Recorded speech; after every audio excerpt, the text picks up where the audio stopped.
जय हिंद दोस्तों, कैसे हैं आप सभी। आई होप कि आप सभी बहुत अच्छे होंगे और अपने जीवन में कुछ नया और अच्छा करने का प्रयास जरूर कर रहे होंगे। आप सभी को सबसे पहले तो धनतेरस की हार्दिक शुभकामनाएं। तो पिछली कक्षा में हमने पढ़ा था केंद्र शासित प्रदेश और राज्यों के बारे में हम अध्ययन कर रहे थे और आज हम इसी का ही आगे का पार्ट शुरू करते हैं और इसमें आज हम जानेंगे क्षेत्रीय परिषदों के बारे में। अगर क्षेत्रीय परिषदों की बात करें तो क्षेत्रीय परिषदें क्या बनाई गई, क्षेत्रीय परिषदें क्या होती हैं, इसका गठन क्यों किया गया, किसके द्वारा किया गया और इसका अध्यक्ष कौन होता है, इन सभी विषयों पर आज हमें चर्चा करनी है। तो हम शुरू करते हैं अपनी क्लास को और सबसे पहले जानते हैं कि क्षेत्रीय परिषदों का गठन किया कब गया था।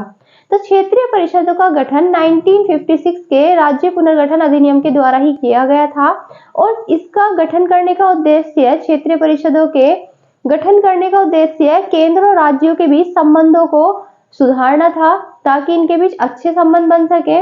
और अगर हम बात करें भारत के अंदर क्षेत्रीय परिषदों की कि कितने क्षेत्रीय परिषदें हैं, तो भारत के अंदर 5 क्षेत्रीय परिषदें हैं और इन पांचों की पांचों क्षेत्रीय परिषदों को हम 5 अलग अलग नामों से जानते हैं। उत्तरी परिषद, उत्तरी क्षेत्रीय परिषद, दक्षिणी क्षेत्रीय परिषद, पूर्वी, पश्चिमी और मध्य क्षेत्रीय परिषद।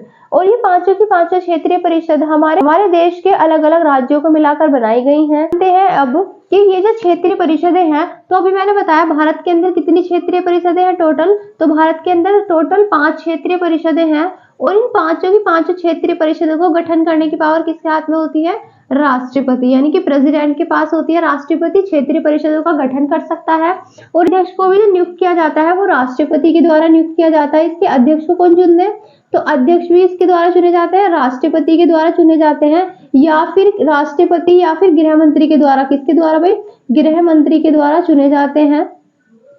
तो क्षेत्रीय परिषदें कितनी है भारत के अंदर, 5 है और इसका गठन किसके द्वारा किया जाता है, राष्ट्रपति के द्वारा। और इसके जो अध्यक्ष होते हैं उनको राष्ट्रपति भी अपॉइंट कर सकते हैं और गृह मंत्री भी क्या कर सकते हैं, इनको अपॉइंट कर सकते हैं। और दोस्तों याद रखिएगा, जब हम अध्यक्ष की बात करते हैं तो क्षेत्रीय परिषद का अध्यक्ष कोई केंद्रीय मंत्री ही होता है। इसके बाद अगर हम बात करें कि हमारी 5 परिषदें कौन कौन सी है, क्षेत्रीय परिषदें कहाँ कहाँ पर है, तो जान लेते हैं। सबसे पहले हम बात करेंगे उत्तरी क्षेत्रीय परिषद की। उत्तरी क्षेत्रीय परिषद,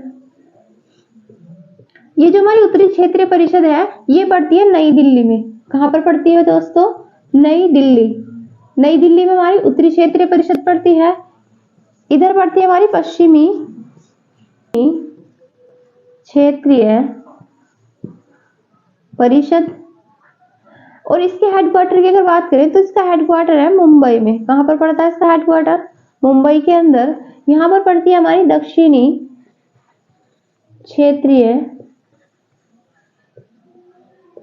परिषद और दक्षिणी क्षेत्रीय परिषद का हेडक्वार्टर है हमारा चेन्नई के अंदर। इसका हेडक्वार्टर कहां पर है, इसका हेडक्वार्टर है चेन्नई के अंदर और ये इसका हेडक्वार्टर कहां था, मुंबई के अंदर। और यहाँ पर हमने इसका हेडक्वार्टर कहां पर देख लिया बच्चों, नई दिल्ली के अंदर। अब बात करेंगे पूर्वी क्षेत्रीय परिषद की। तो पूर्वी क्षेत्रीय परिषद का जो हेडक्वार्टर है ये है कोलकाता के अंदर। कहां पे पड़ता है हमारा, कोलकाता के अंदर। अब बचता है हमारा मध्य क्षेत्रीय परिषद। मध्य क्षेत्रीय परिषद का हेडक्वार्टर पड़ता है हमारा इलाहाबाद में। कहां पर पड़ता है बच्चों, इलाहाबाद के अंदर पड़ता है हमारा मध्य क्षेत्रीय परिषद का हेडक्वार्टर, इलाहाबाद के अंदर है। तो भारत के अंदर ये जो 5 क्षेत्रीय परिषदें हैं, उत्तरी क्षेत्रीय परिषद, पश्चिमी क्षेत्रीय परिषद और ये मध्य क्षेत्रीय परिषद, पूर्वी क्षेत्रीय परिषद और दक्षिणी क्षेत्रीय परिषद। क्षेत्रीय परिषदों का गठन ये 1956 के राज्य पुनर्गठन अधिनियम के द्वारा ही किया गया था। राज्य पुनर्गठन अधिनियम कब आया था हमारा, 1956 में, और उसी के द्वारा इसका गठन किया गया था क्षेत्रीय परिषदों का। अगर हम बात करें उत्तरी क्षेत्रीय परिषद की तो इसके अंदर हमारे जो उत्तर के राज्य हैं, जैसे तुम्हारा जम्मू कश्मीर हो गया, लद्दाख हो गया, आपका हिमाचल प्रदेश, पंजाब और हरियाणा, वो उत्तरी क्षेत्रीय परिषद में आते हैं। पूर्वी क्षेत्रीय परिषद की अगर हम बात करें तो इसके अंदर असम, त्रिपुरा, मेघालय, मिजोरम, ये पश्चिम बंगाल, इस तरफ के सारे राज्य आते हैं। और पश्चिमी क्षेत्रीय परिषद की अगर हम बात करें तो यहाँ पर राजस्थान और महाराष्ट्र, ये सारे राज्य यहाँ पे आते हैं इधर के।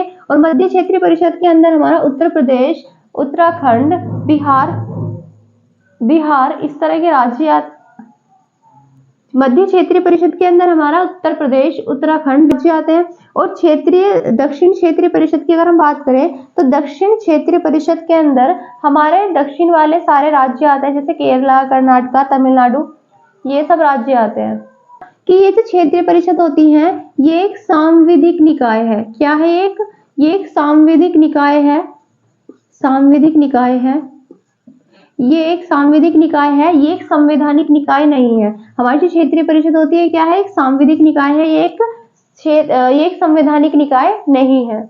इसके साथ हम आगे बात करते हैं अभी और स्टडी दोस्तों संघ और उसके राज्य क्षेत्रों के बारे में। संघ और उसके राज्य क्षेत्र। अब हम बात करेंगे भाग 1 की, और भाग 1 के अंदर आता है आर्टिकल 1 to 4।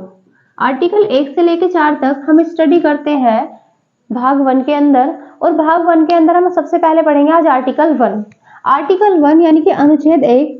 आर्टिकल 1 जो बात करता है ये बात करता है राज्यों के संघ की, राज्यों का संघ। संघ की भारत राज्यों का क्या होगा? एक संघ होगा। याद रखना दोस्तों, भारत एक संघ है, ना कि एक समूह। भारत समूह नहीं है राज्यों का, भारत राज्यों का क्या है? एक संघ है।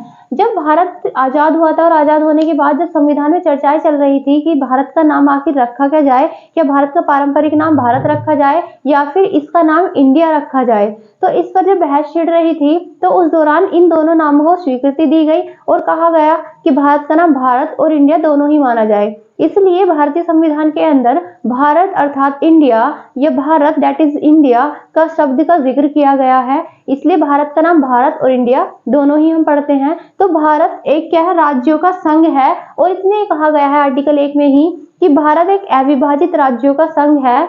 इसका मतलब यह है कि जो भी राज्य एक बार भारत के अंदर जुड़ गया वो भारत से अलग नहीं हो सकता, वो भारत का एक अभिन्न अंग बन जाता है। अभिन्न का मतलब जो भिन्न ना हो, यानी कि जो भी भारत के अंदर एक बार शामिल हो जाता है वो राज्य भारत से बाहर कभी नहीं जा सकता है।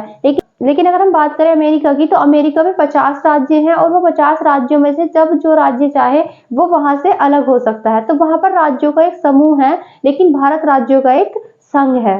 इसी के बाद आगे बात करते हैं। अगर हम बात करें आर्टिकल 2 की, आर्टिकल 2 और आर्टिकल 3। आर्टिकल 2 और आर्टिकल 3 के अंदर संसद को ये पावर है, संसद के पास ये अधिकार है कि संसद क्या कर सकती है? नए राज्यों का निर्माण कर सकती है। संसद अगर चाहे तो किसी भी क्षेत्र को, किसी भी नए राज्य को अपने राज्य के अंदर शामिल कर सकती है, किसी भी देश को भारतीय संघ के अंदर शामिल कर सकती है। और अगर संसद चाहे तो वो हमारे देश में किसी भी राज्य को, किन्हीं भी 2 राज्यों को मिलाकर एक राज्य बना सकती है, या फिर किसी भी राज्य के क्षेत्र की सीमा में परिवर्तन कर सकती है। संसद अगर चाहे तो किसी भी क्षेत्र की सीमा को घटा सकती है या बढ़ा सकती है, या फिर कोई एक राज्य में से कोई नए 2 राज्य भी बना सकती है। ये सारे के सारे अधिकार संसद को आर्टिकल 2 और 3 के तहत दिए गए हैं। तो आइए जान लेते हैं आर्टिकल 2 में कौन से हैं और 3 में कौन से हैं। आर्टिकल 2 बात करता है, ये बात करता है बाह्य क्षेत्र को अपने क्षेत्र में शामिल करने की। यानी संसद के पास ये पावर है कि वो किसी बाह्य क्षेत्र को भारतीय संघ में शामिल कर सकता है, भारतीय संघ में शामिल कर सकता है। तो ये किसके पास पावर है? शामिल कर सकता है। ये आर्टिकल 2 कहता है कि कोई भी बाह्य राज्य को भारतीय संघ में शामिल किया जा सकता है। ये पावर किसके पास है? संसद के पास।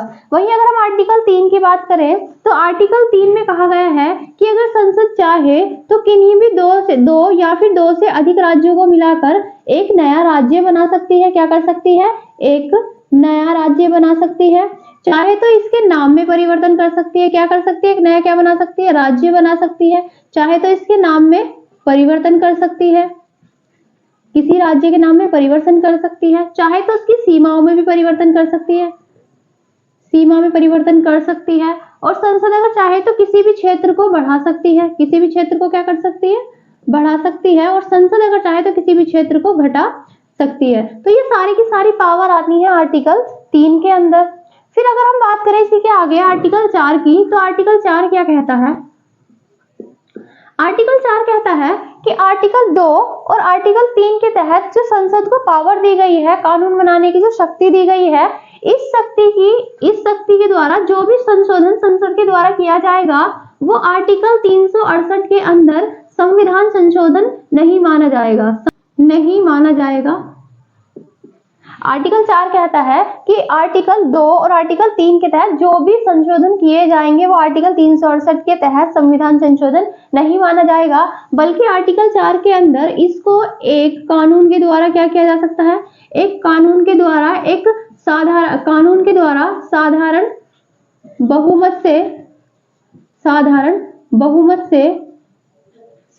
बहुमत से या फिर किसके द्वारा? या तो साधारण बहुमत के द्वारा या फिर सामान्य प्रक्रिया के द्वारा पारित किया जा सकता है। क्या किया जा सकता है? इसमें कहा गया है आर्टिकल 4 में कि आर्टिकल 4 के द्वारा ये जो वो संविधान के अनुच्छेद 368 के अंदर संविधान संशोधन नहीं माना जाएगा, बल्कि आर्टिकल 4 के द्वारा किया गया संशोधन वो एक कानून जो होगा वो कानून साधारण बहुमत के द्वारा या फिर सामान्य प्रक्रिया के द्वारा ही पारित किया जाना चाहिए, ऐसा कहा गया है आर्टिकल 4 में। तो आई होप कि यहाँ तक की क्लास आपको समझ में आई होगी। आइए एक बार रिवीजन करते हैं कि हमने शुरू से लेके अब तक क्या क्या चीजें पढ़ी हैं आज की कक्षा में। तो सबसे पहले हमने जाना क्षेत्रीय परिषदों के बारे में, और भारत के अंदर 5 क्षेत्रीय परिषदें हैं, और क्षेत्रीय परिषदों का गठन भारत के अंदर राज्य पुनर्गठन अधिनियम 1956 के तहत किया गया था, और इसको गठन करने की पावर राष्ट्रपति के पास होती है, और इसका अध्यक्ष कोई केंद्रीय मंत्री होता है जिसको राष्ट्रपति या फिर गृह मंत्री के द्वारा चुना जाता है। 5 क्षेत्रीय परिषदों में हमने देखा कि उत्तरी क्षेत्रीय परिषद, दक्षिणी क्षेत्रीय परिषद, पूर्वी क्षेत्रीय परिषद, पश्चिमी क्षेत्रीय परिषद और मध्य क्षेत्रीय परिषदें आती हैं, और हमने इन सबके हेडक्वार्टर्स भी देखे। और क्षेत्रीय परिषदों को जो बनाया गया था वो केंद्र और राज्य के संबंधों में महत्वपूर्ण भूमिका निभाने के लिए, उनके संबंधों को सुधारने के लिए ही क्षेत्रीय परिषदों का निर्माण किया गया। इसी के साथ हमने देखा भाग 1 और भाग 1 में हमने देखा आर्टिकल 1 से लेकर आर्टिकल 4 तक। आर्टिकल 1 कहता है कि भारत अर्थात इंडिया एक अविभाजित राज्यों का संघ होगा, ना कि समूह।